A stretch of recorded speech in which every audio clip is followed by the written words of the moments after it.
Shabbat Shalom.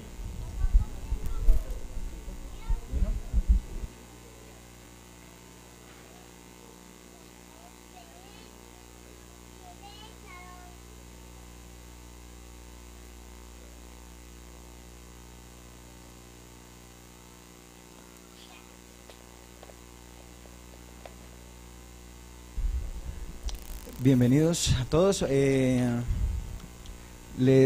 Vamos a pasar un video. Es un video animado y está allí reconstruido con palabras. Ya estamos ahí, sí.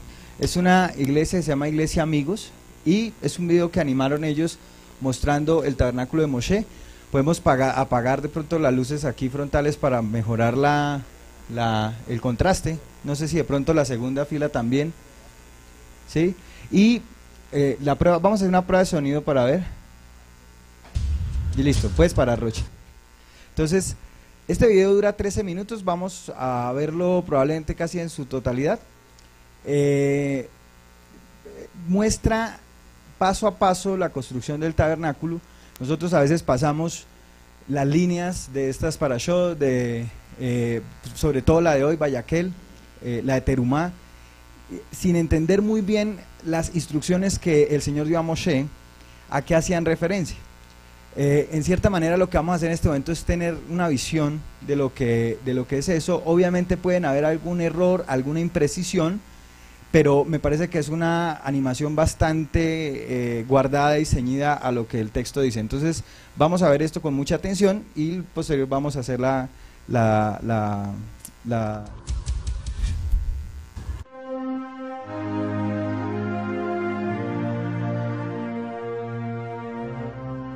Jehová habló a Moisés, diciendo: Di a los hijos de Israel que de forma voluntaria tomen para mí ofrenda. Esta es la ofrenda que tomaréis de ellos: oro, plata, cobre, azul, púrpura, carmesí, lino fino, tejido de pelos de cabra, pieles de carneros teñidas de rojo, pieles de tejones, madera de acacia, aceite de oliva para el alumbrado, especias para el aceite de la unción y para el incienso aromático, piedras de ónice y otras piedras de engaste para el efod y para el pectoral. Quiero que el pueblo de Israel me construya una morada sagrada donde pueda vivir entre ellos, conforme a todo lo que yo te muestre, el diseño del tabernáculo y el diseño de todos sus utensilios. Así lo haréis.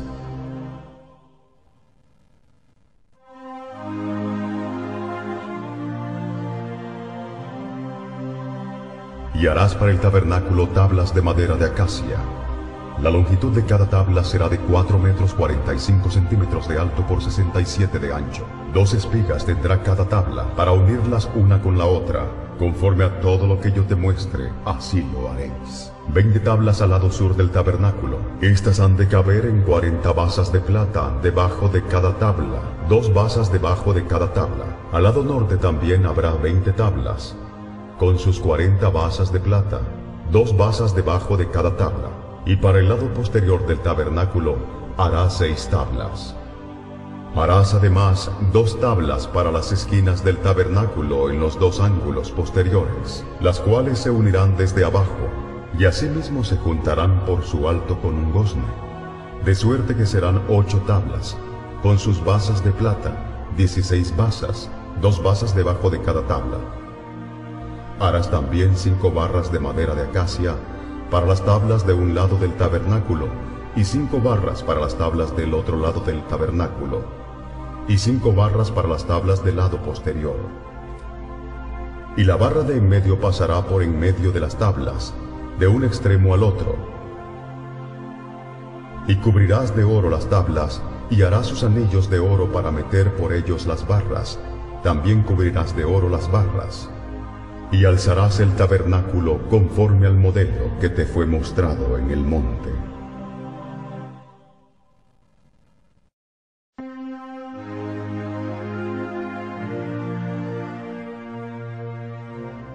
Asimismo harás el atrio del tabernáculo, el cual tendrá cortinas de lino fino.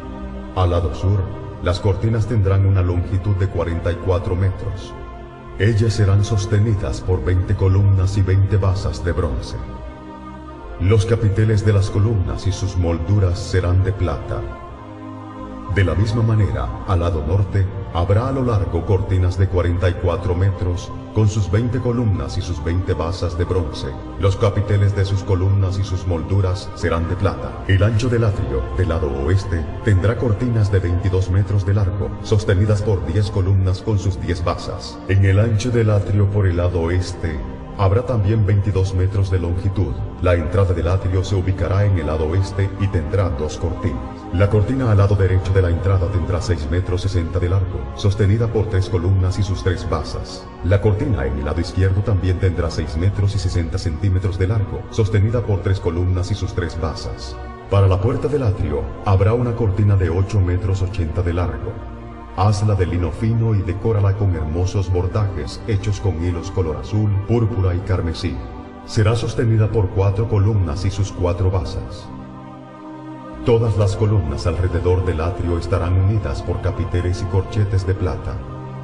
Las columnas deben estar conectadas a basas de bronce, de modo que la longitud de todo el atrio será de 44 metros por 22 de ancho, con cortinas de 2 metros y 20 centímetros de alto, hechas de lino fino. Las basas que sostienen sus muros serán de bronce. Todos los utensilios del tabernáculo en todo su servicio, y todas sus estacas y todas las estacas del atrio serán de bronce. Y mandarás a los hijos de Israel que te traigan aceite puro de olivas machacadas para el candelero, de modo que arda continuamente. El candelero será colocado afuera del velo que está delante del testimonio, en el tabernáculo de reunión. Aarón y sus hijos pondrán las lámparas en orden para que ardan delante de Jehová desde la tarde hasta la mañana. Este es un estatuto perpetuo de los hijos de Israel, y debe ser cumplido por todas sus futuras generaciones.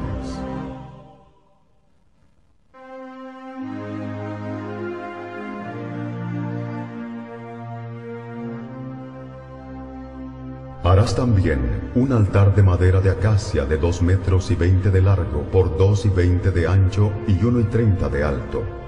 Y le harás cuernos en sus 4 esquinas, de tal manera que formen una sola pieza con el altar.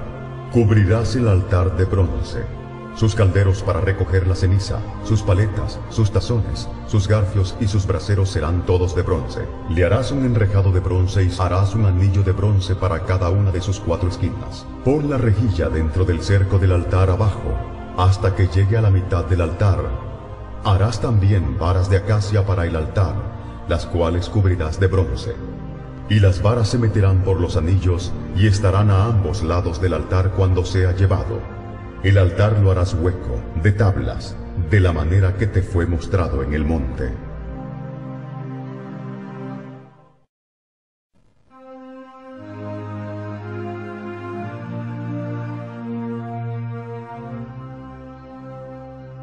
Y Jehová le dijo a Moisés: Harás también una fuente de bronce, con su base de bronce, y la colocarás entre el tabernáculo de reunión y el altar, y pondrás en ella agua. Y de ella se lavarán a Aarón y sus hijos las manos y los pies, cada vez que entren en el tabernáculo de reunión, y cuando se acerquen al altar para ministrar, para quemar la ofrenda encendida para Jehová. Siempre se lavarán con agua antes de ministrar, para que no mueran. Y lo tendrán por estatuto perpetuo Aarón y su descendencia por sus generaciones.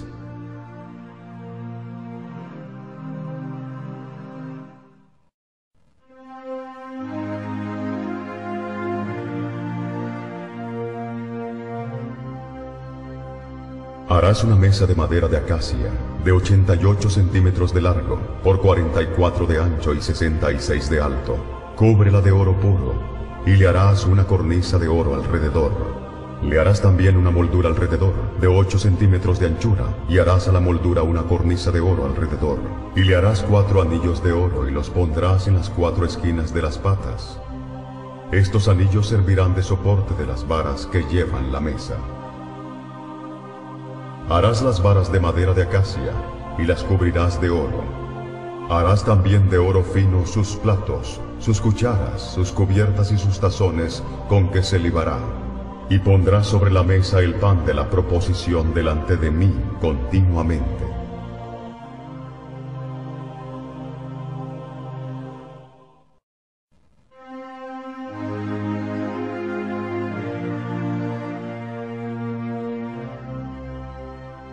Harás un candelero de oro puro, labrado a martillo. Todo el candelero y sus decoraciones formarán de una sola pieza, su pie, su caña, sus copas, sus botones y sus flores. Tendrá 6 brazos, 3 brazos a cada lado de la caña. Cada uno de los 6 brazos tendrá una copa en forma de flor de almendro, con sus botones y sus pétalos. La caña central del candelero estará decorada de 4 copas en forma de flor de almendro, con sus botones y sus pétalos. Habrá un botón debajo de cada par de brazos que salen de la caña central. Las decoraciones y los brazos serán de una pieza con la caña, y deben ser labrados a martillo, de oro puro.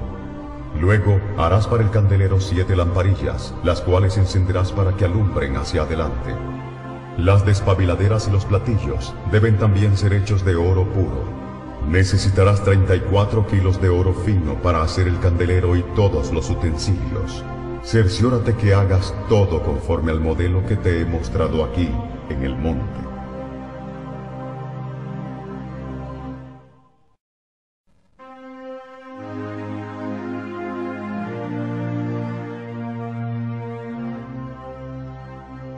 Harás asimismo un altar de madera de acacia para quemar el incienso. Será cuadrado y medirá 45 centímetros de largo, por 45 de ancho, por 90 de alto, con cuernos en cada esquina, tallados de la misma madera del altar. Y cubrirás de oro puro su cubierta, sus paredes en derredor y sus cuernos, y le harás en derredor una cornisa de oro. Le harás también 2 anillos de oro debajo de su cornisa, a sus 2 esquinas a ambos lados suyos, para meter las varas con que será llevado. Harás las varas de madera de acacia y las cubrirás de oro. Y pondrás el altar delante del velo que está junto al arca del testimonio, delante del propiciatorio que está sobre el testimonio, donde me encontraré contigo. Y Aarón quemará incienso aromático sobre él. Cada mañana cuando aliste las lámparas lo quemará. Y cuando encienda las lámparas al anochecer, quemará el incienso de nuevo, como rito perpetuo delante de Jehová por vuestras generaciones. No ofreceréis sobre él incienso extraño, ni holocausto, ni ofrenda, ni tampoco derramaréis sobre él libación. Y sobre sus cuernos hará Aarón expiación una vez al año con la sangre del sacrificio por el pecado para expiación. Una vez en el año hará expiación sobre él por vuestras generaciones. Será muy santo a Jehová.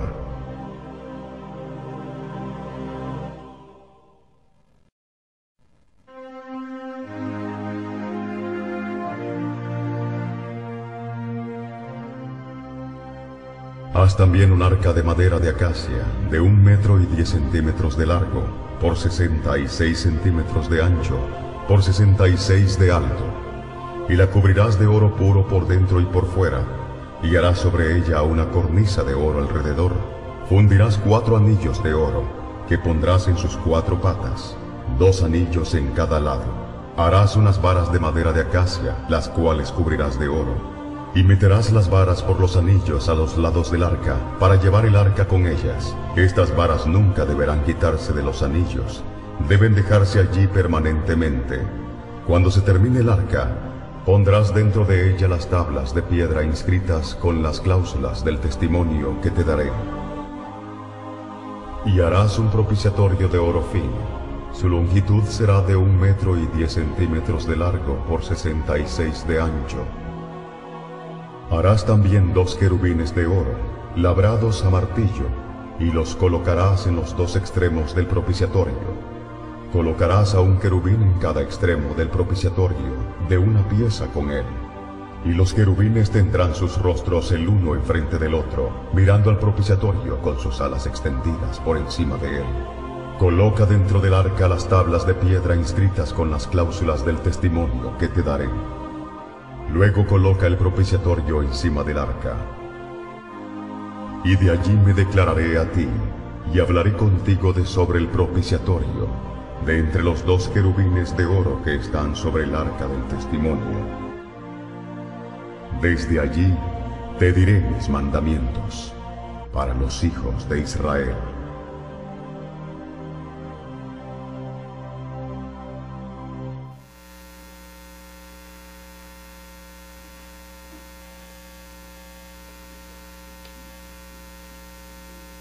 ¿A quién se le corta la respiración, cierto? ¿A quién no?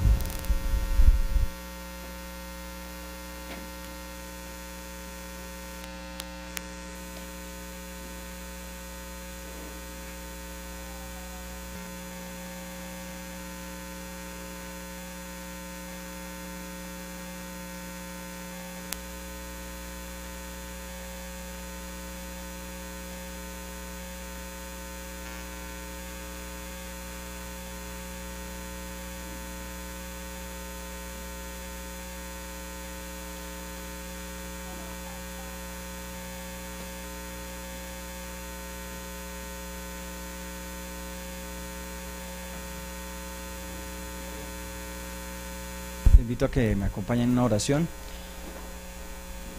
Padre, nos estremece tu palabra, nos estremece, Señor. Cuán grande e imponente son tus obras. Nuestro pensamiento es corto, Señor, para entender cuán inmensa es tu obra, cuán grandes son tus pensamientos, cuán profundos son. Meot anku masheboteja, cuán grandes son tus ingenios, Señor, cuán profundos son tus ingenios, tus obras de ingeniería, Señor. Tú has hecho esto, Señor, y es apenas una sombra de los bienes eternos. Cuán grande, Señor, es la salvación que has dispuesto para Israel. Cuán grande, Señor, cuán grande es Abba, el Mashiach, el nombre que diste para salvación. Cuán grandes son todos los bienes que heredamos de ti, Señor. Te alabamos, Señor. Glorificamos tu nombre en esta mañana de Shabbat. Te damos gracias, Señor, por las cosas que revelas, Señor. Te pido, Señor, que tomes el control de mi boca, de mi pensamiento, de mi corazón y el de tus hijos, los que estamos aquí reunidos, Señor, y que seas tú hablando, ministrando a nuestros corazones palabras tuyas y no de hombre. En el poderoso nombre de Yeshua el Mesías, tu amado Hijo. Amén y amén. Bueno, más o menos lo que experimentamos, probablemente con algunas imprecisiones propias de la interpretación que quien hace el video hace, pero probablemente algo así vivió Moshe. Moshe primero tuvo una visión, y les ofrezco disculpas por esta pantalla, la voy a necesitar, pero voy a tratar de estar en conexión con ustedes. Recibe una visión y luego esa visión se pone en práctica, se ejecuta. Y hay muchos elementos de esa visión que evidentemente haría pues bueno, nos ha dado para hablar 3200 años de ello y seguimos hablando. Pero quisiera que tomáramos un poco en mente el orden de las parashot que hemos venido leyendo para entender un poco cuál es la secuencia de esos hechos, porque a muchos se le hará, a mí las primeras veces que leí, que estuve leyendo el primer ciclo, dije, pero ¿cómo así? Esto ya no lo habíamos leído. ¿Qué es esto? Entonces vamos a Shemot 24, Éxodo 24, si no estoy mal, sí, 25, perdón, que es Parashat Terumá.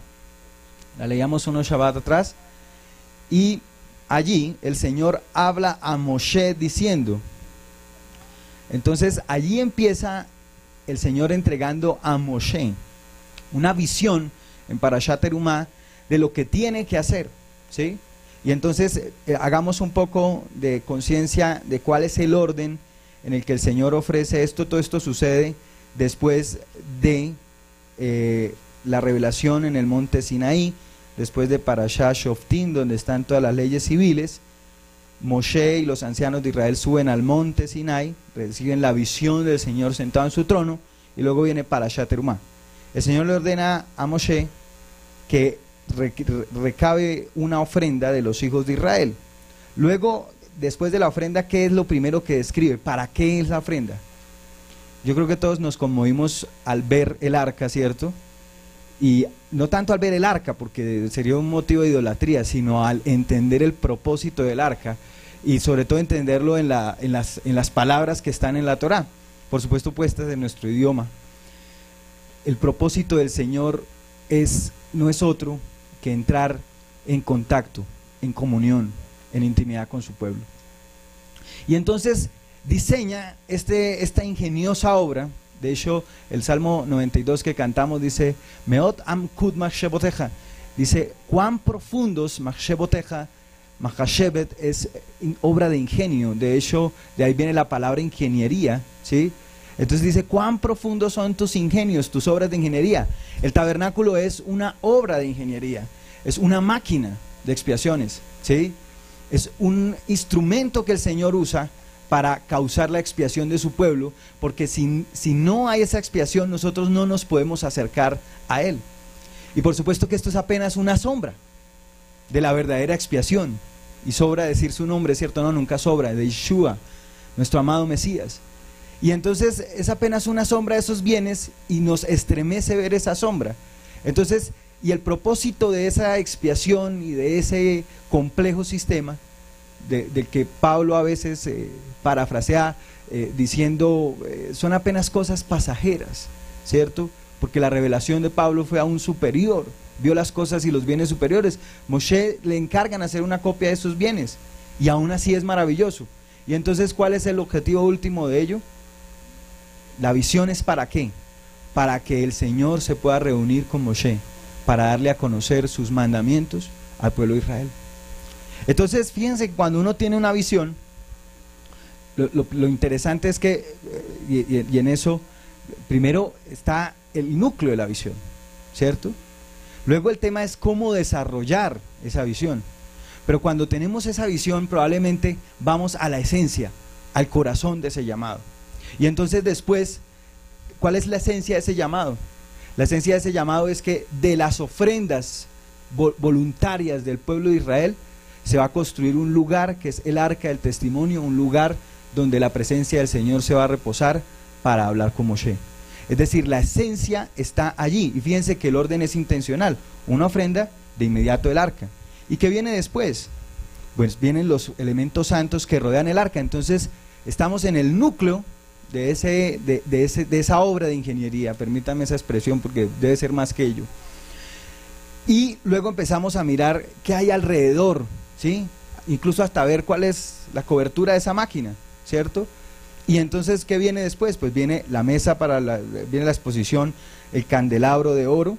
Luego, ¿qué viene? La exposición del tabernáculo, ¿cierto? Vimos las basas, los pilotes de acacia cimentados en cada basa, cuantos de 4,5 metros de altura, unidos hermosamente, cubiertos en oro, recubiertos en oro, el tabernáculo. Luego, ¿qué viene allí? Viene la exposición del altar de bronce, ¿cierto?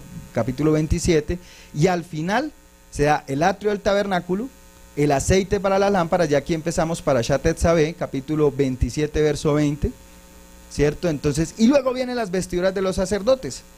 Harás llegar delante de ti a Aarón, tu hermano, y empieza a dar las órdenes de cómo vamos a ejercer el sacerdocio. Esto es apenas la visión, porque ¿en qué momento se cumple la instrucción de los sacerdotes?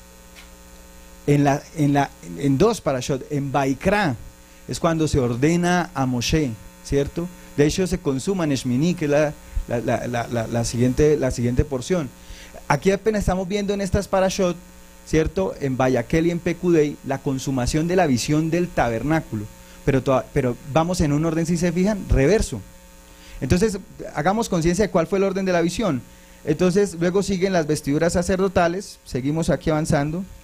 En ello, obviamente, pues está describiendo la sombra del Mesías, se detiene la Torá. Y luego viene cómo se hará la consagración, capítulo 29. Luego viene qué se hará, entonces las ofrendas diarias. Luego finalmente viene el altar de incienso, capítulo 30. Y conectado con ello, fíjense, aparte es una terumá, que es una ofrenda votiva, una ofrenda voluntaria que tiene que salir del corazón alegre del pueblo, y otra cosa es el dinero del rescate, el shekalim. Y entonces leemos el shekalim. De hecho hoy leímos por ser Shabbat shekalim, entonces hicimos el maftir, la fuente de bronce, luego viene el aceite de la unción, el incienso, y luego viene capítulo 31, llamamiento de Bezalel y Aholiab, y termina ¿en qué? En el día de reposo, capítulo 31, verso 12, y allí el relato se interrumpe, ¿con qué? Con el relato del becerro de oro. Pasa todo lo del becerro de oro, la presencia del Señor acompaña a Moshe, los bellos relatos de la intercesión de Moshe por Israel, la renovación del pacto, las advertencias. Entonces el Señor aquí tiene que hacer, la Torah entonces hace un intermedio, ¿no? Una advertencia contra la idolatría, entonces pone allí las fiestas anuales, la renovación del pacto, las nuevas tablas, y llegamos a nuestra parashá del día de hoy, ¿cierto? Que es Vayakhel. Y entonces ¿en qué empieza? Empieza en lo que quedó. ¿En qué quedó el relato? El relato empieza en el arca y termina en el Shabbat. ¿Y en qué empieza ahora? Entonces aquí empieza la consumación de la obra. Ya Moshe tuvo la visión, ahora empezamos a desarrollarla. La visión, el Señor, lo que más le dio importancia en el relato fue al arca, ¿cierto? Y termina final, el Shabbat. Cuando Moshe empieza a ejecutar las órdenes, casi que el orden es claramente distinto, pero además es casi de hecho el contrario. No estrictamente, pero casi. Fíjense que entonces empezamos con que Moshe convocó a toda la congregación de los hijos de Israel y les dijo: estas son las cosas que Adonai ha mandado que sean hechas. 6 días se trabajará, mas el día séptimo será santo día de reposo para Adonai. Cualquiera que en él hiciere trabajo alguno morirá. No encenderéis fuego en ninguna de vuestras moradas en el día de reposo. Entonces empieza casi por el final. Ahora aquí evidentemente se requiere de nuevo la ofrenda, ¿cierto? Y empieza a seguir, mientras la visión muestra la importancia, ¿cierto? La esencia, y luego la desarrolla. La misión, perdónenme que tenga que utilizar estos términos tan ¿cómo se llama? Ya son clichés, ¿no? Ya se han abusado de ellos. Pero entonces, ¿cuál es la misión? Pues la misión es la elaboración de esa visión. Entonces, ¿la misión en qué es? Pues la misión lleva un orden absolutamente pragmático. Es más, no tendría por qué la visión apuntar a un orden pragmático. La visión tiene que apuntarle a la esencia. Y la misión, pues obviamente va a llegar el orden conveniente para llevarla a cabo. Entonces, pues por supuesto, lo primero que se señala entonces en ese orden pragmático, Moshe se toma la libertad de primero decir, ojo, el Shabbat. Y ya vamos a ahondar en ello. ¿Y luego qué? Pues evidentemente se requiere una ofrenda. Entonces empieza a ver la ofrenda para el tabernáculo y luego empieza la obra del tabernáculo, casi que por los elementos finales. Al final, antes del Shabbat, ¿de quién hablaba? De Bezalel y Aholiab. Entonces aquí a quién llama, entonces le dice a los hijos de Israel, miren que el Señor ha llamado por nombre a Bezalel y Aholiab. Ya vamos a meditar en ello. Y entonces Bezalel y Aholiab son levantados, se recibe la ofrenda, Bezalel y Aholiab, etcétera, y luego Moshe suspende la ofrenda. Los hombres que habían sido llenos de Jodmá, del espíritu de sabiduría, de inteligencia para entender lo que se debía hacer, en un momento, claro, la tenían clarísima. Fíjate que la obra no había empezado, dicen ya, hay suficiente. Implica que había una planificación muy estricta de lo que iba a ser la obra, al punto de que no es que ahí por el camino vamos mirando qué se necesita, ¿no? Entonces, no, que espere, que nos faltó tal cosa, no. Se paró la recolección de la ofrenda. Quien quería hacer una ofrenda después de que Moshe dijo, no más, lo siento, qué pena contigo, ya pasó el tiempo. Entonces hay una planeación y luego empieza entonces la construcción del tabernáculo. Fíjense que ya no empieza a hablar del arca, obvia razón. ¿Cómo vamos a construir primero el arca si no tenemos dónde alojarla? ¿Cierto? Entonces otro pensamiento pragmático es construir, se ordena, o Moshe empieza la ejecución de la construcción del tabernáculo, ¿cierto? Después del tabernáculo pues ya tenemos donde posar el arca, entonces ahí se empieza a poner el arca, el mobiliario del arca, y al final pues entonces estamos viendo que ya se hace el atrio del tabernáculo, que es pues el cortinaje que cubre el tabernáculo, y el altar de bronce, que es el este. Luego viene ya, terminamos allí en el atrio, la descripción del atrio, y para allá luego sigue Pekudei, que estas son las cuentas, ¿cierto? Las cuentas. Entonces, hay el relato de hoy, digamos que empieza por, quisiera hacer un pequeño paréntesis para no detenerme en ello y ya luego seguir con el tema que creo es central para nosotros hoy, y es el tema del llamamiento de Bezalel y Aholiab. Eso es algo muy interesante. Sel es sombra, y entonces si ustedes ven aquí, dice, el Señor ha llamado por nombre. Por eso en esta comunidad somos pues celosos en el nombre que ponemos a nuestros hijos. Pedimos al Señor sabiduría, instrucción para saber cómo los vamos a llamar, porque sin duda alguna que el nombre tiene que ver con el llamado. Entonces dice el Señor que ha levantado a Bezalel, hijo de Uri, hijo de Ur, de la tribu de Yehudá. Pero les dice, ha levantado, realmente lo que dice ahí es, he llamado por nombre a Bezalel. Bezalel, Sel es sombra, el Elohim. Bezalel significa a la sombra de Elohim. Entonces, y a la sombra, hijo de la luz, porque Uri significa luz, mi luz. Entonces, de hecho, hijo de Ur, que también es otra variación de la palabra Or, que es luz. Entonces, Bezalel significa él ha sido llamado para construir algo que es una sombra de un bien venidero, de algo que es eterno. Él ha sido llamado a construir algo que es una copia, ¿sí? ¿Y a quién le llaman como compañero? A Aholiab, ben Ahisamach, de la tribu de Dan. ¿Qué significa Aholiab? Viene de dos raíces, Ogel y Ab, tienda de mi padre. Entonces el compañero es, el nombre de él es la tienda del padre. Pero ¿hijo de quién? De Ahisamach, hermano, Samach, en el que se apoya, hijo del hermano en el que se apoya. ¿Y cuál era el papel de Aholiab? Apoyar a Bezalel, ¿sí? Entonces dice algo muy lindo la Torá, y es, he llamado por nombre, es decir, nuestro nombre, nuestra esencia.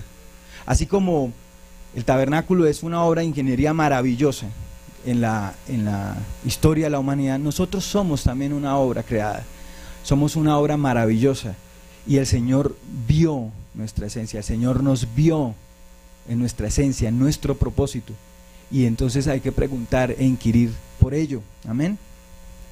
Y empezamos entonces con el Shabbat.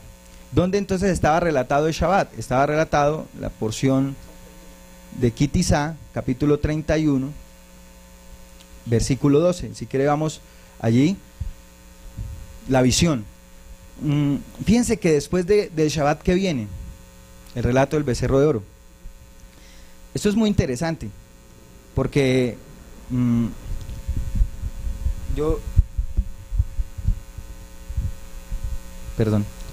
meditaba, siempre me ha llamado mucho la atención lo del becerro.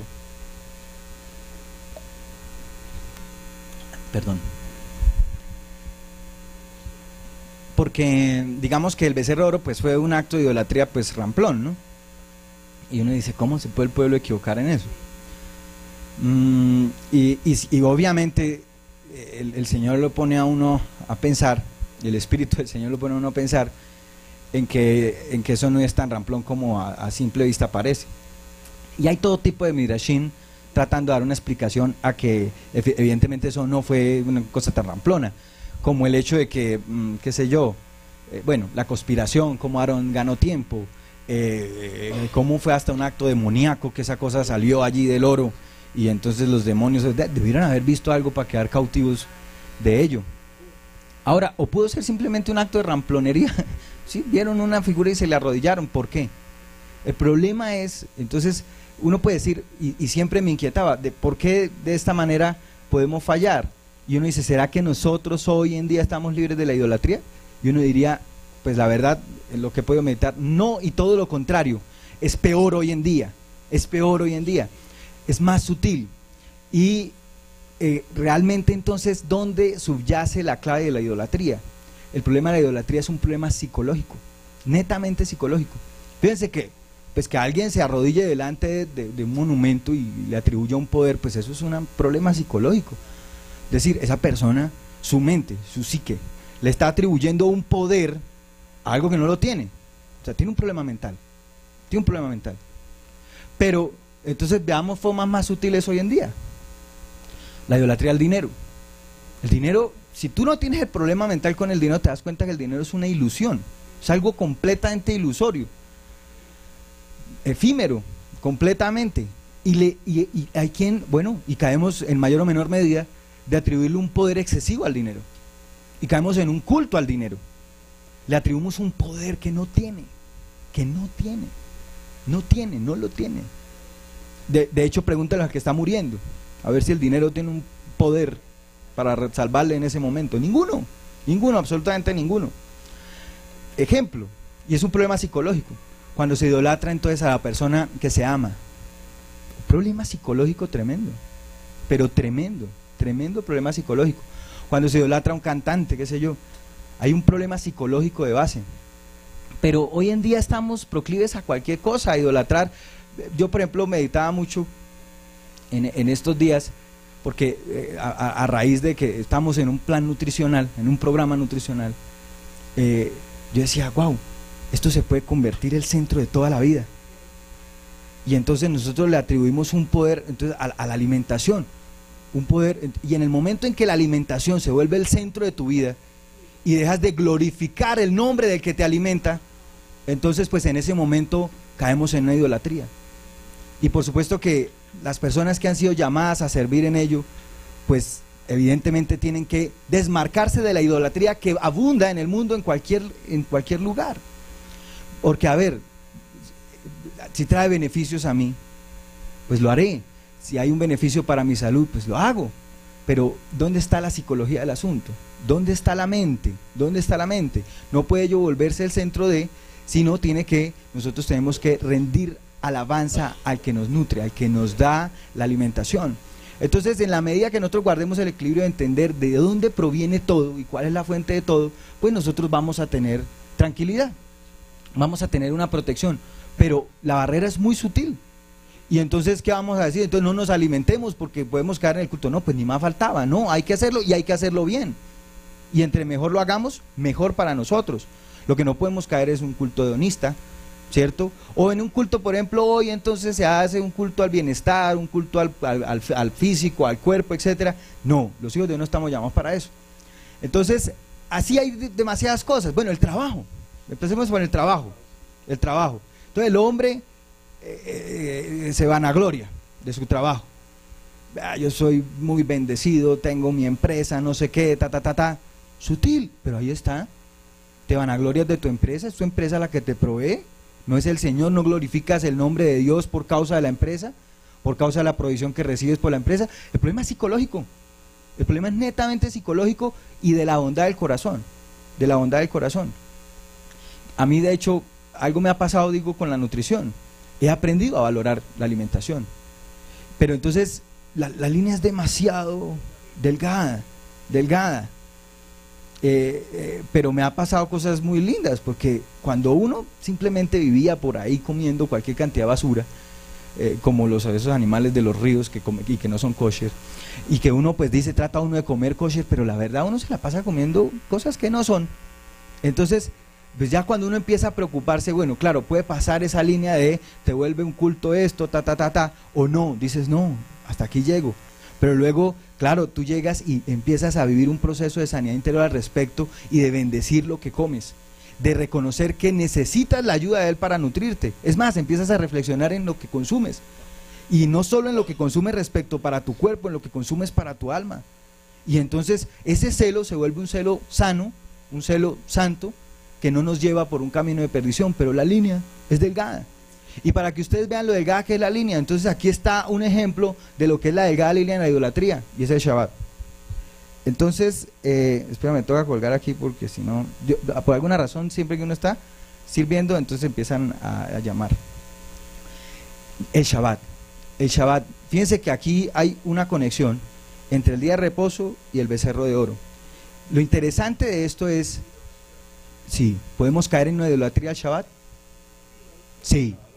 ¿Denunció Yeshua la idolatría al Shabbat? Sí. ¿Habíamos convertido el Shabbat en un sistema de culto en sí mismo? Sí. Al punto que Yeshua tiene que decir El Shabbat se hizo para el hombre, no el hombre para arrodillarse delante del Shabbat. Entonces, como lo dijo Pablo, estoy convencido que en lo interno, nada en lo profundo es intrínsecamente malo. Es la psicología del hombre la que pervierte todo, la que pervierte todo. La psicología del hombre pervierte la empresa. La psicología del hombre pervierte su trabajo. La psicología del hombre pervierte el alcohol. La psicología del hombre pervierte la sexualidad. La psicología del hombre pervierte los alimentos. La psicología del hombre pervierte hasta las cosas santas. Pervierte el Shabbat. Y nosotros entonces necesitamos tener un estado de alerta. ¿Sí? Alerta.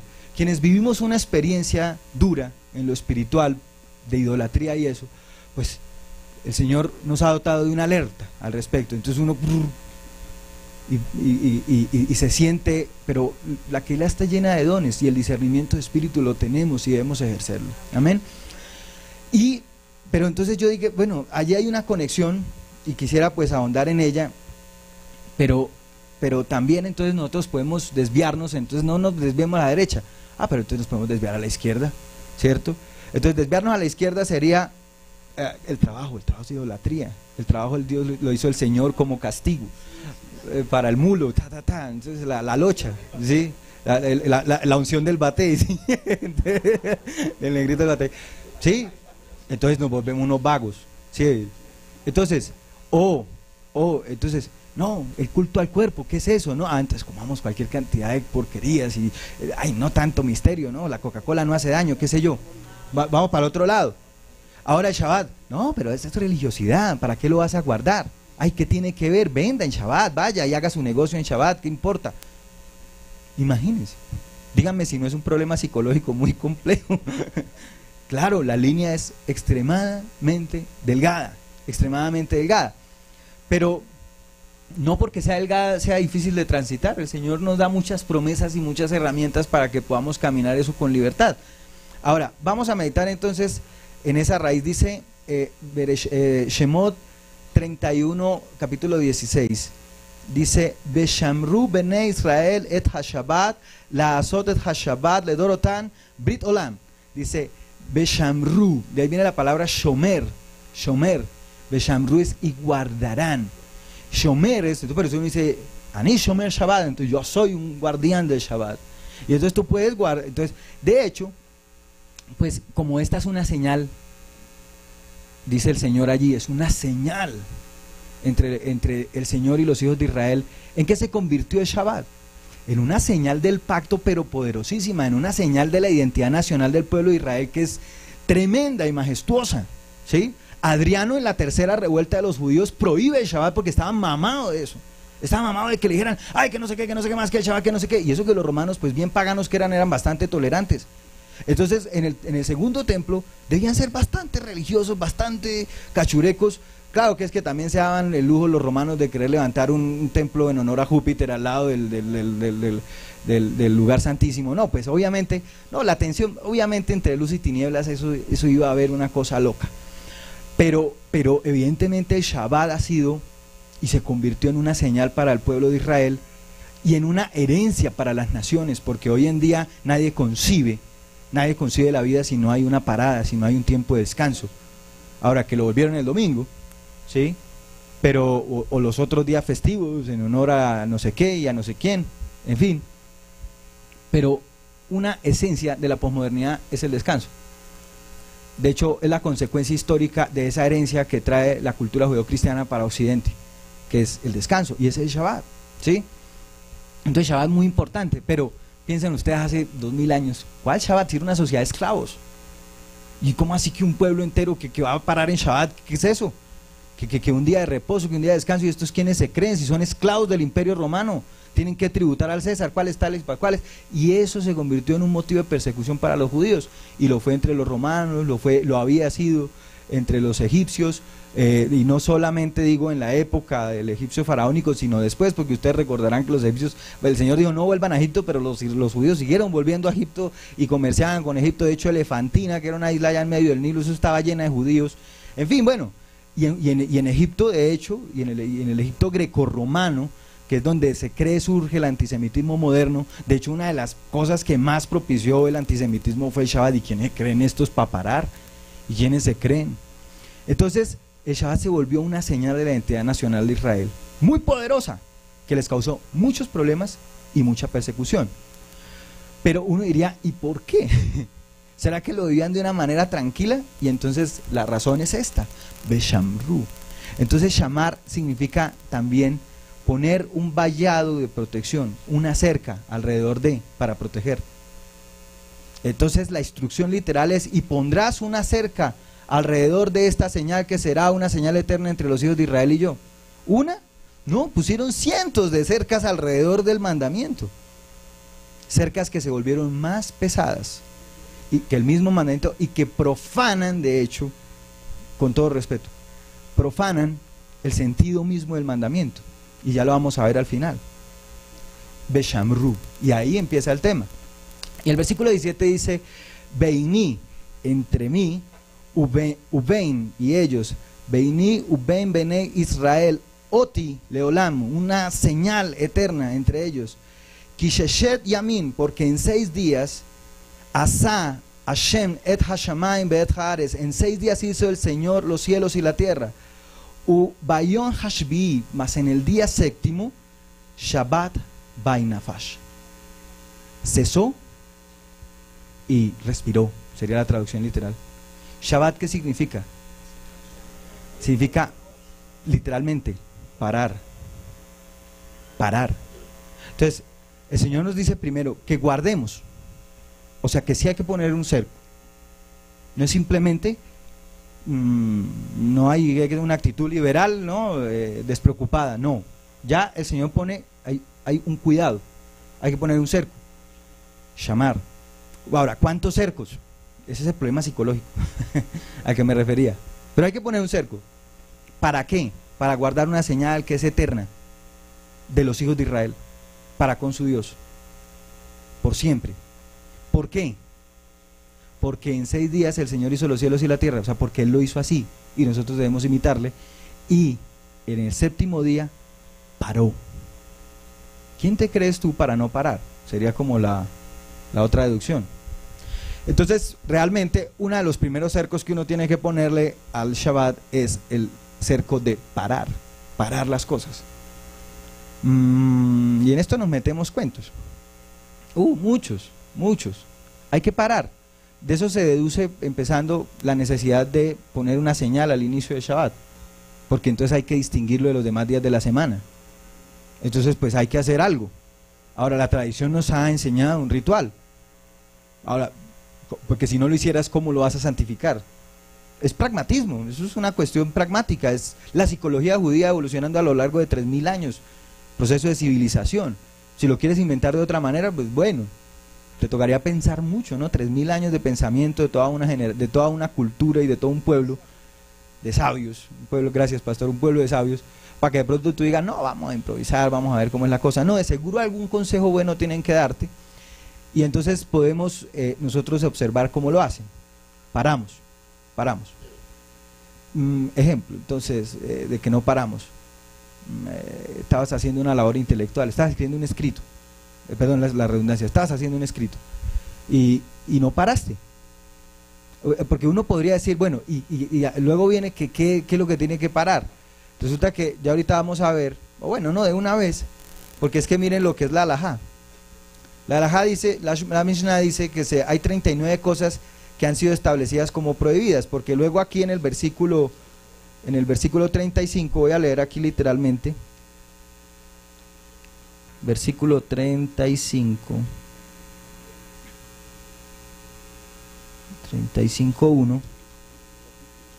capítulo 35:1, perdón, gracias don Julito, capítulo 35, verso 1 de Shemot. Y congregó Moshe toda la comunidad de los hijos de Israel y dijo a ellos, estas son las palabras que mandó el Señor para hacer a ellas. Shes, Yamin, Taase, bueno, 6 días trabajarás, Melajá, 6 días harás, te hace o asá, del verbo hacer, Melajá. Melajá es 6 días harás Melajá, mas en el 7º día no harás Melajá, y el que haga Melajá será cortado del pueblo. Entonces, ¿qué es melajá? Porque ese es el asunto del contrato. Entonces la Mishnah dice que melajá es 39 cosas que han sido establecidas como prohibidas en Shabbat, basándose en qué, y lo deducen con mucha razón, tiene toda la lógica. Luego dice el Shabbat, bueno, primero yo pongo el sentido, ¿no? El Señor pone la visión, el atrio, perdón, el arca, y al final el Shabbat. Eso es como el sentido del Señor. Moshe dice, bueno, ok, el negocio es que nos mandaron a hacer Shabbat, y luego el orden, la prioridad que le da Moshe a la visión es ciertamente distinta, seguramente con alguna razón, a la visión misma. Y entonces de aquí deducen los sabios que si viene primero la aclaración de Moshe, hombre de Dios, antes de hacer la obra de que guardemos el Shabbat, es porque el Señor quiere que nosotros descansemos incluso por encima de la obra. ¿Sí? O sea, para el Señor es tan importante que tú pares y reposes. Amén. Y el paréntesis nos olvidó cerrarlo. Shabbat, parar, cesar, interrumpir una acción. Parar, punto. Paré. Y luego, ¿y qué? Bainafash, viene de nefesh. Nefesh, ¿qué significa? Alma, respirar y soplar. Y tome un respiro, mijo, ¿sí? Pare y respire. Eso es lo que traduciría Shabbat Bainafash, pare y respire. Entonces, si el Shabbat se convierte en un escenario en el que ni paras, ni respiras, pues no estás haciendo Shabbat. O de pronto paras, pero para no respirar, pues te estás ahogando. ¿Sí? Interpretaciones de ello. Alajot, porque lo que viene después de esto es pura alajot. El Señor nos dice, solo da una Torah, una instrucción exacta, es no encenderás fuego. Clarísimo, no encenderás fuego. Y hay también toda serie de interpretaciones, desde la más ortodoxa hasta la más conservadora, digo, liberal, la más reformista, en torno a qué es no encender fuego en Shabbat. El que le atribuye solo la esencia psicológica, ¿no? No, es que no te pongas bravo, ¿sí? O el que dice, no, ni siquiera puedes, por ejemplo, Levítico 22 algo dice que te congregarás en Shabbat, ¿no? Entonces el Shabbat es para congregarse, no es para vivirlo aislado. Pero entonces si tú vives a 1 kilómetro, tienes que encender el carro, bueno, y si lo vas a caminar vas a tener que encender tus mitocondrias, vas a llegar encendido de calor, vas a llegar sudando acá, probablemente más desgastado, más encendido, que si de pronto con toda tranquilidad le hiciste el switch al carro, te viniste. Ahora si el Señor te provee para tener una casa aquí cerca, pues amén. Pero, ¿y si no? ¿Sí ven? Es un problema psicológico, lo mismo. Y si vivo en un lugar a menos 40 grados, entonces me voy a congelar porque es Shabbat. No puedo prender la calefacción, no puedo prender, bueno, y pues nos morimos. Y el Shabbat, el mandamiento es para que vivas. Entonces claramente el Señor permite, y la halajá permite, que nosotros transgredamos el mandamiento por causa de la vida.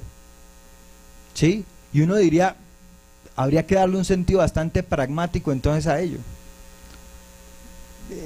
¿Y cuál es el sentido? Entonces, si yo tengo, a ver, yo ya encendí el carro, esta interpretación se la aprendí al pastor Israel. Dios santo, todas las cosas me tocaría quedarme encerrado en la casa. ¿Sí? Porque la combustión del Transmilenio, no más pienso yo ahí, y es un motor de cuántos centímetros cúbicos. Mucho fuego, sin contar el fuego de la gente que va dentro del bus. Y tienes que llegar acá. ¿Cómo no encendir? Entonces, para cumplir el mandamiento te tendrías que quedar solo allá congregándote. Pero, y bueno, no, la cámara, el internet, y acaso no, entonces tiene que producir energía eléctrica, que es otra forma de fuego, y el que es muy ortodoxo, pues no te va a prender ni una bombilla. Y uno dice, ¿será que? Probablemente uno diría, siente, Yeshua está diciendo, wow, están criticando a este porque está cargando algo en Shabbat, pero es que lo acabo de sanar, el hombre era un cojo, un paralítico, y pues no iba a dejar la cama, el tiesto ahí botado. Sí, imagínense. Por la norma de no. Entonces, evidentemente es un tema psicológico. ¿Paraste? ¿Y estás reposado? Hoy venía yo en un ejercicio de introspección muy juicioso en la conducción. porque la conducción es todo un reto, eso es como un fuego que está a punto de arder, una cosa que estás a punto de pensar algo mal de tu prójimo, y luego ves al prójimo pensando mal de ti, pero es una cosa loca, y te lo dice, me lo dijeron allí parqueando, sí, no, fuego, y entonces yo dije, wow, yo entonces todo en cámara lenta, pues venía protegido por la palabra, pero por supuesto que muchas veces había fallado, muchas. Entonces llegamos aquí a subirnos a ministrar alabanzas, a ministrar sacrificios espirituales en un estado a veces terrible, terrible, porque llegaste, en fin. Para ello tenemos entonces que hacer un shamar, un cerco de protección. Si todo esto te sucede porque estás llegando a las 11 de la noche, bueno, uno dice, me puede pasar una vez, es que soy médico, los médicos tenemos horario de entrada, pero no de salida. Pero todos los Shabbat, te pasa eso, que a uno entra en paro, qué sé yo. No va a pasar, o sea, obviamente hay situaciones excepcionales, pero si la costumbre tuya es que el Shabbat lo empiezas a las 10 de la noche, te acuestas a las 12, porque además estás viendo televisión. La interpretación del pastor Israel es, mire, lo de encender fuego es todo aquello que sea innecesario en Shabbat, todo aquello innecesario. ¿Es necesario que te pongas a ver televisión?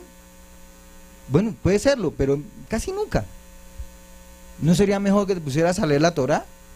Al fin y al cabo es un día para él, ¿sí? Es necesario, qué sé yo, bueno, piensen todas las cosas que no son necesarias. De hecho, la cosa más maravillosa de Yom Kippur es que todo se vuelve innecesario.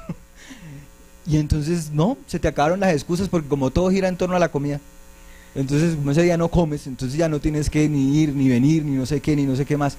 Se te acaban todas las excusas, simplemente ahí, delante de él. El momento más cercano al Olam Jabá. Cero preocupaciones. O sea, Shabbat, vaina fash, te dedicas a respirar. Y ya, literalmente, te dedicas a descansar en él. Y ese es el sentido de Shabbat. ¿Estás respirando o estás aquí? Entrecortado por causa del Shabbat. Esa es la reflexión. Entonces, pero si no paras, pues va a ser difícil que descanses, ¿sí? Y que pienses y reorganices un poco tus labores para que veas, bueno, cuál es la ingeniería del proceso. Todos los días entonces estás llegando aquí corriendo, y lo digo de experiencia propia, porque te has acostado tarde, porque A, porque B, porque C, porque D, y eso es semana tras semana, tras semana, tras semana. O haces algo al respecto. Hoy el Señor nos regaló el precioso don a mi esposa, a mí, que ayer nos acostamos, caímos noqueados a las 9 de la noche, y a las 5 de la mañana estábamos diciendo, wow, qué bonito que es el amanecer. y con tranquilidad en el corazón, y luego preparar el mensaje, tenerlo en la completa paz del Señor. Luego tuvimos un momento de confrontación, porque la palabra del Señor confronta, y estuvimos a punto de encender fuego en Shabbat.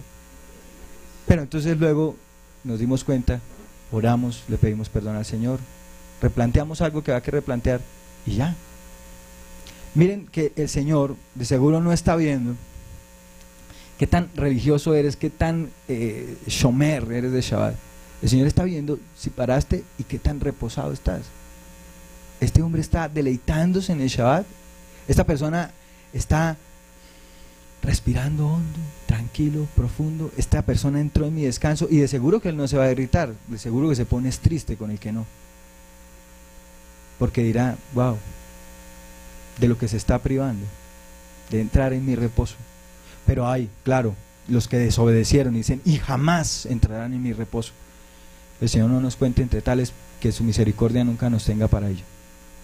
Que siempre podamos entrar en el reposo, pero dice su palabra que Él es lento, y es, póngale 1 millón o miles de millones de es lento para la ira, ¿sí? Y grande en amor, fidelidad, misericordia. Entonces, leamos entonces todo lo que está prohibido. Basándonos en la hora del tabernáculo. Bueno, estos son alajot, es la interpretación. El Señor manda que hagamos cercos, y pues estos son los cercos que la Mishnah pone. Entonces, como luego vienen tales y pascuales obras en la hora del tabernáculo, y por algo Moshe pone el tema de Shabbat ahí, para mi percepción, Moshe está diciendo, pero espero no caer en un error, y mucho menos pues delante del pueblo de Israel, que lleva 3000 años guardando esto celosamente y han pagado un precio con vidas, con persecución, con hambre, con ignominia, y que el Señor restaurará de seguro y bendecirá. Pero pienso yo, Moshe le preocupaba, o al Señor le preocupaba, que el pueblo cayera en un desgaste por la obra misma y no parara y no tuviera Shabbat incluso de la obra. Y la pregunta viene, por ejemplo, para los que servimos, porque la palabra nos autoriza, dice, ¿y no son acaso los siervos del Señor sin culpa por causa de transgredir el Shabbat?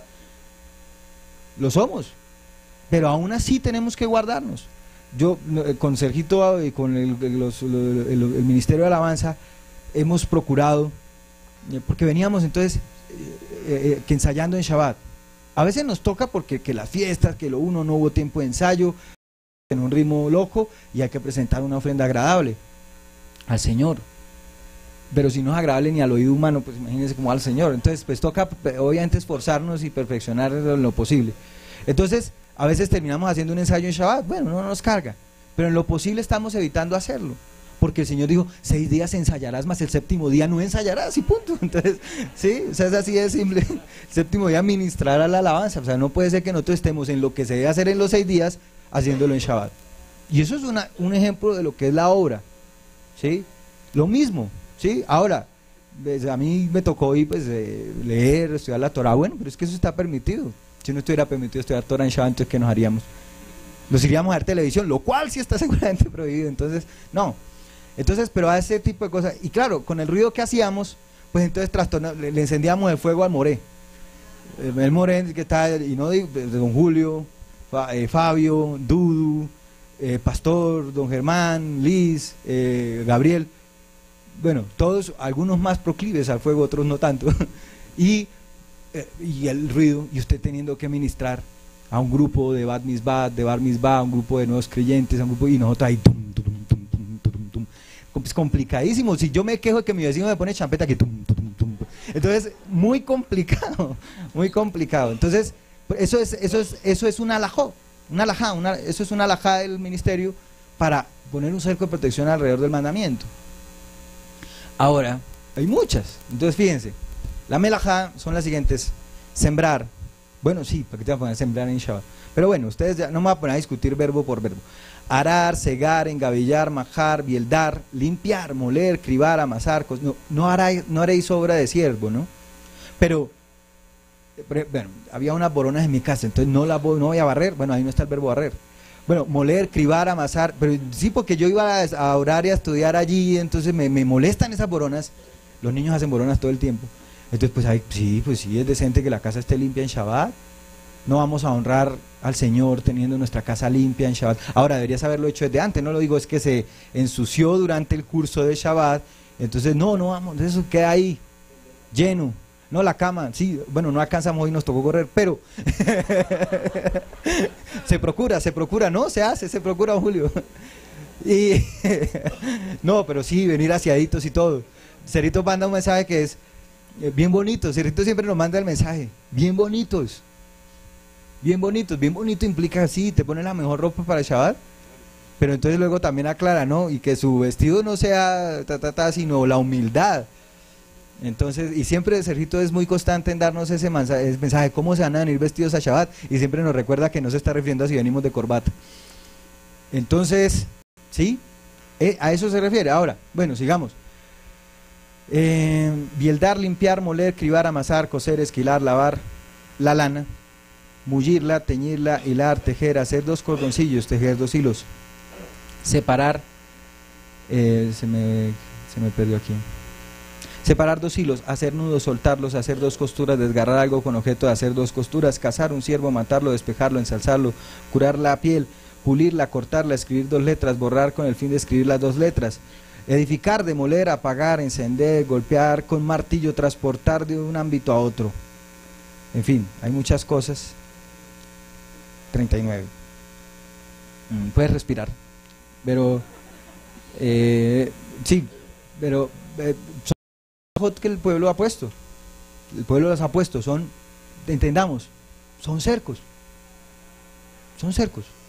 Imagínate, nosotros, yo hace 10 años, ¿en qué andaba?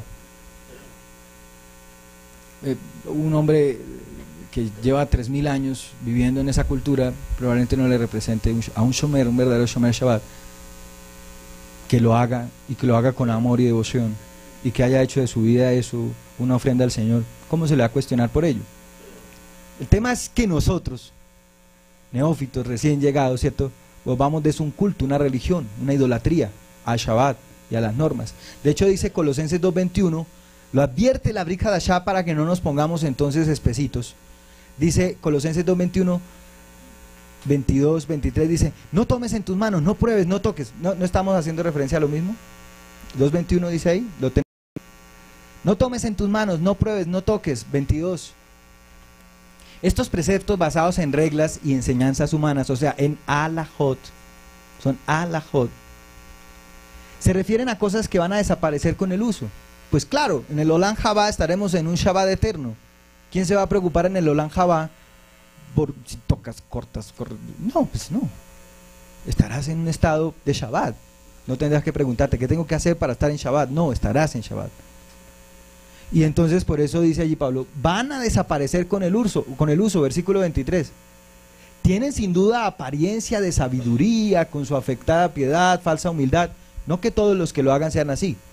Insisto, habrá quienes, y los habrá por muchos en Israel, que son auténticos Shomer Shabbat y que lo hacen en paz y con amor al prójimo, Bejaptal Erajá Moja, pero hay quien no lo hace y que se dedican a violar el precepto que dice Lotis Nadajijali Babeja, sí, no albergarás odio contra tu prójimo en tu corazón. Y entonces hay quienes extremistas, entonces empiezan a lanzar piedras porque un carro por Mea Sharim pasó y entonces le arrojan piedras para destruirlo porque está encendiendo fuego en Shabbat.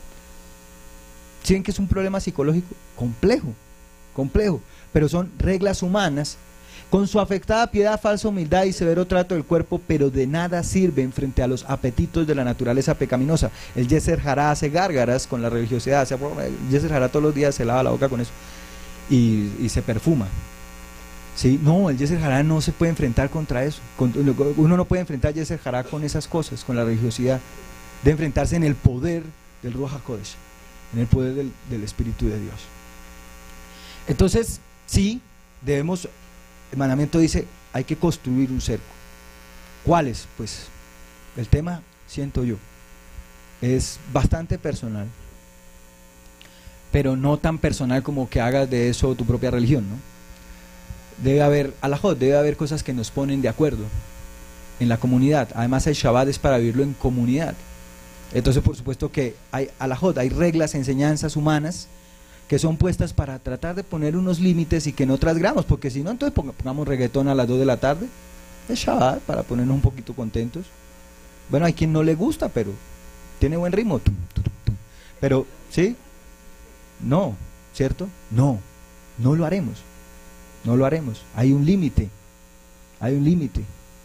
Recuerdo una experiencia cuando estábamos aquí en el 2-0 Colombia-Uruguay. Fue un Shabbat, ¿no? James, gol. Y entonces en ese momento, bueno, termina el partido, la euforia, qué euforia. Y entonces alza la mano y grita gol. Oh.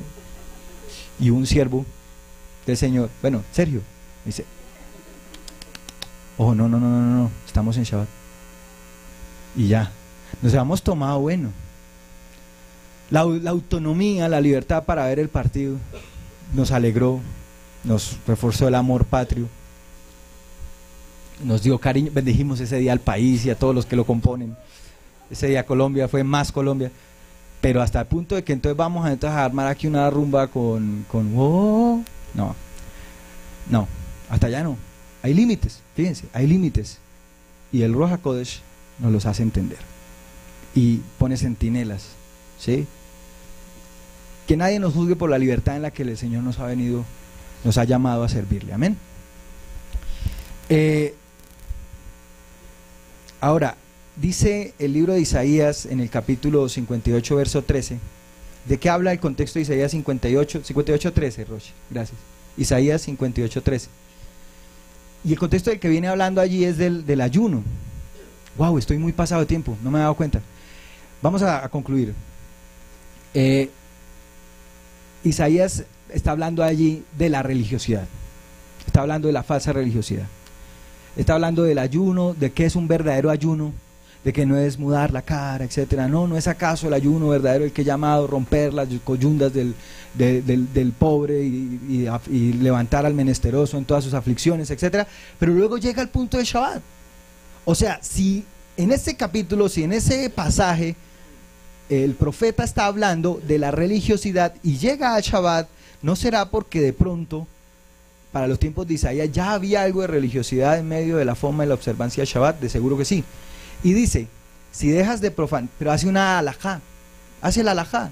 De hecho, Isaías viene casi que a decir, miren, este es el sentido puro de Shabbat, este es el sentido, la esencia. Dice, si dejas de profanar el Shabbat y no haces negocios en mi día santo, si llamas al Shabbat delicia y al día santo del Señor honorable.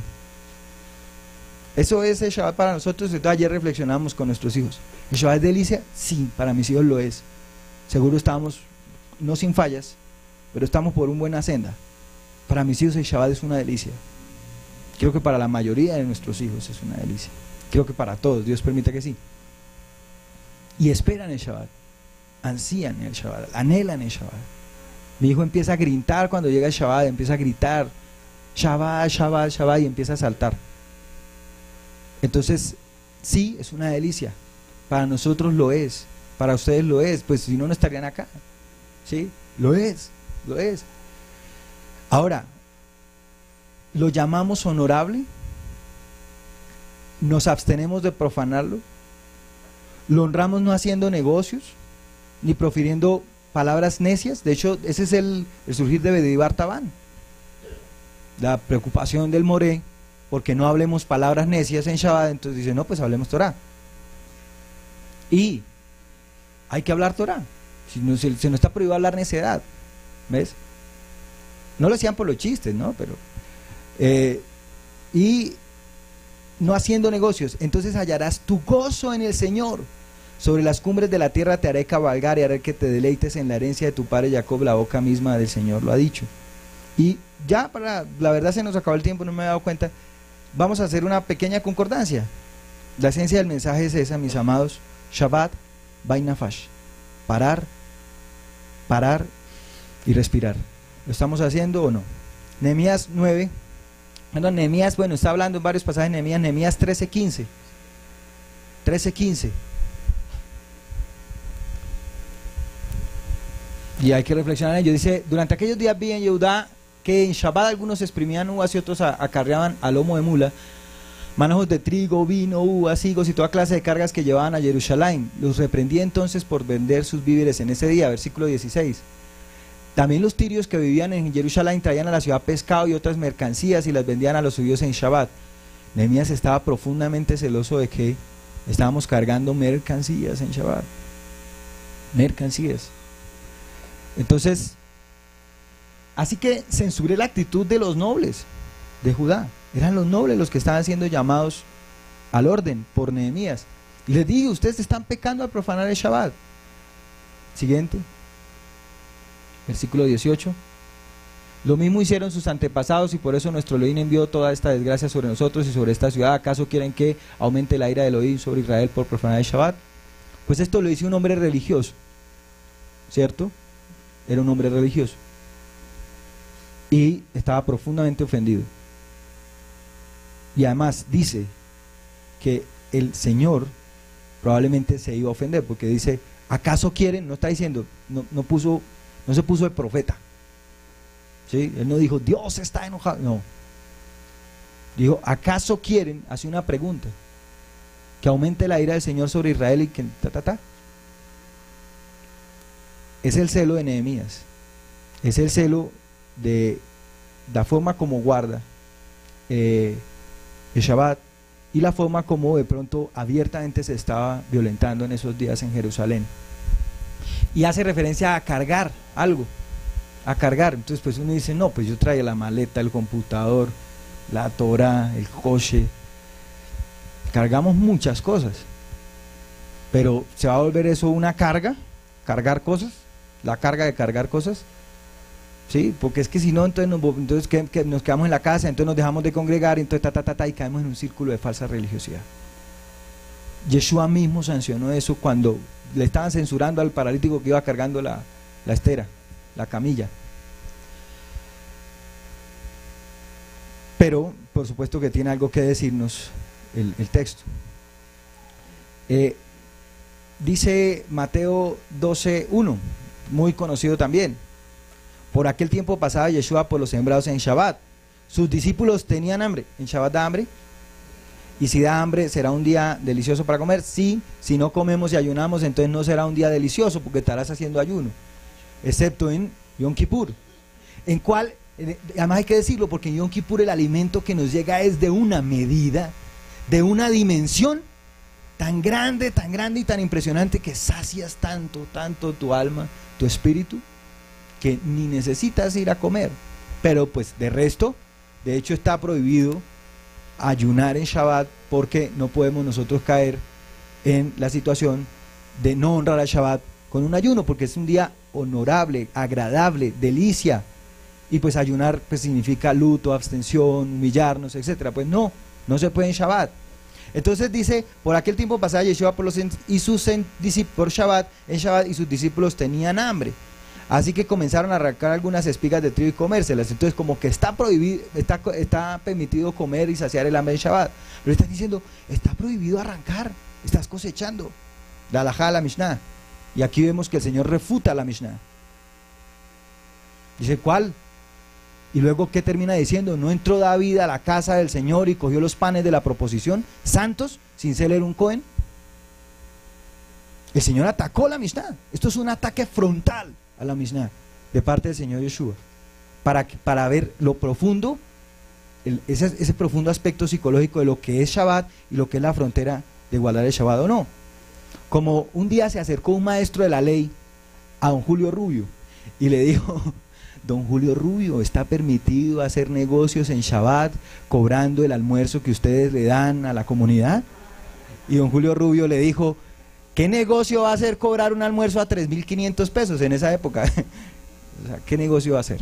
Es una sedacá que hace la comunidad para que podamos guardar Shabbat. Hay quien se afecta, de hecho, para servir a otros y que otros tengamos Shabbat, comodidad.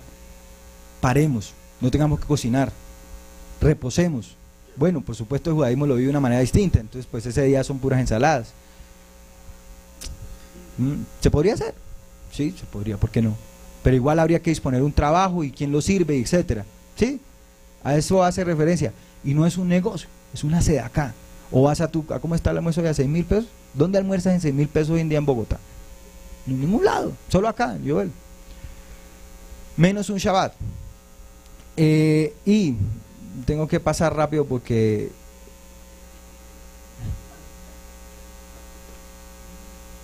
bueno, yo creo que podemos parar ahí, entonces porque el tiempo se acabó, pero quería llegar a ese punto. Si ponen un poquito de atención, Yeshua de hecho da una nueva norma respecto del Shabbat. ¿Y cuál es?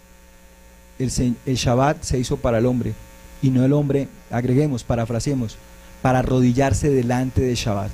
Nosotros no podemos convertir el Shabbat en un sistema de culto idolátrico. Porque el Shabbat se hizo ¿para qué? Para la gloria y el esplendor, para el reposo, para la honra, para acercarnos al Señor. Y si por nuestro estilo de observancia de Shabbat lo que hacemos es transgredir mandamientos como amarás a tu prójimo como a ti mismo, no odiarás a tu prójimo en tu corazón, ¿cierto? No pronunciarás el nombre del Señor en vano, porque hay quien y maldice. ¿Por qué? Por estar afanado por las cosas de Shabbat, pues seguro que no estamos guardando Shabbat. Entonces no podemos, y la frontera psicológica que nos separa de la idolatría, mis amados, es delgada. ¿Qué requiere el ser humano para poder vivir tranquilamente? Requiere tener del Espíritu Santo, requiere tener del Ruach HaKodesh todo el tiempo, estar espiritualmente muy nutrido, muy lleno del Señor, para reconocer esas fronteras delgadas que nos implica la vida de hoy, ¿cierto? Y no traspasarlas en cuanto al Shabbat, en cuanto a la sexualidad, en cuanto a la convivencia, en cuanto a la crianza de los hijos, en cuanto a esto, aquello, para que no nos volvamos misteriosos de no toques, no pruebes, no mires, no, la oración de San Roque. Entonces, les invito a que me acompañen en una oración para ya terminar este tiempo y pedirle al Señor que afinque sus palabras en nuestro corazón. Padre, te damos gracias, Señor, por tu palabra, Señor, porque ella es deleitosa. Tu palabra es luz a mis pies, lámpara es en mi sendero. Por ella quedamos advertidos, por ella sufrimos reprensión, pero también gran bendición al practicarla. Te damos gracias porque nos bendices con advertencias claras, nos muestras. Yo te pido, Señor, que tú hables a cada corazón respecto a esta meditación y que nos permitas ser un Shomer Shabbat auténtico, sincero, y que eches fuera de nuestras vidas toda falsa religiosidad, todo aquello que no glorifica tu nombre, pero no permitas que nos desviemos a izquierda y sencillamente despreciemos las cosas santas y caigamos, Señor, en los afanes del mundo, que en un día como hoy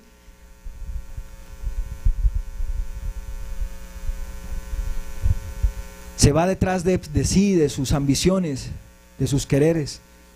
El mundo hoy, Señor, camina desenfrenado y basta, Señor, con salir y recorrer las calles para mirar el desenfreno, la inmoralidad, la lascivia, el alcoholismo, la drogadicción, la ira, la lujuria. Sobre todo la ira, Señor. Perdona el pecado de esta ciudad llena de ira, que no para nunca, que no reposa, que no cesa y que no honra tu nombre, Señor.